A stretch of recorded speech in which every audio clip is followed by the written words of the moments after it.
Basically যেটা হয়েছে যে আমি আপনি যেটা বলবো সেটা তো আর বাংলাদেশ ফুটবল ফেডারেশন সেই অনুযায়ী চলবে না।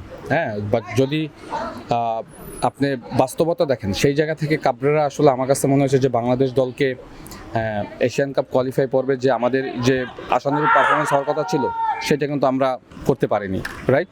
তো সেইখান থেকে আমি ধরে নিয়েছিলাম যে ইন্ডিয়ার ম্যাচের পরে কিন্তু আমাদের একটা লং টাইম ব্রেক ছিল 3 মাসের মতো। তো সেইখান থেকে আমি ধরে নিয়েছিলাম যে আমাদের দলের যেভাবে স্ট্রেংথ রিবিল্ড হয়েছে, আমাদের প্রবাসী প্লেয়াররা যেভাবে আসছে, তো সেইখান থেকে আমি ধরে নিয়েছিলাম যে আমরা হয়তো আপনার একটা ভালো কোচ আমাদের দলে আশা করছিলাম। সেই জায়গা থেকে আমি বারবার বলে আসছি, বিকজ আমাদের দলটা তো আসলে কোনোভাবেই কোনো প্লেইং স্টাইল তৈরি করতে পারেনি।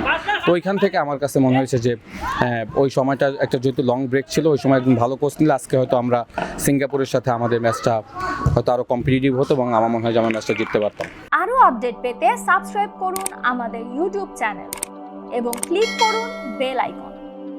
ফলো করুন টিকটক ও ফেসবুক পেজে।